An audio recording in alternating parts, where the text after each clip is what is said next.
online course for Windows Server Administration. This course is for students who want to learn how to administer a Windows server.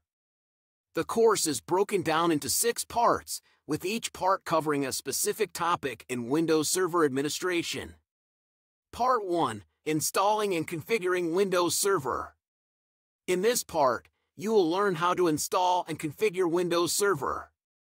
You will also learn how to use the Windows Server Configuration Manager, WSCCM, to manage your servers.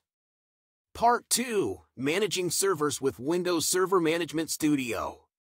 In this part, you will learn how to use the Windows Server Management Studio, WSMS, to manage your servers. You will also learn how to use the WSMS to manage your servers with the Windows PowerShell templates. Part 3. Configuring servers with networking and security.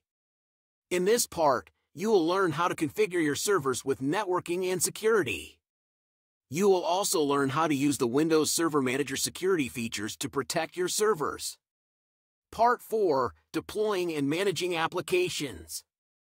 In this part, you will learn how to deploy and manage applications on your servers. You will also learn how to use the Windows Server App Fabric features to manage your applications. Part 5. Configuring performance and availability. In this part, you will learn how to configure performance and availability on your servers. You will also learn how to use the Windows Server Resource Manager, WSRM, to manage your servers.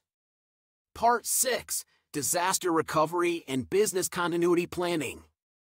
In this part, you will learn how to recover your servers in case of a disaster. You will also learn how to plan for business continuity in case of a disaster.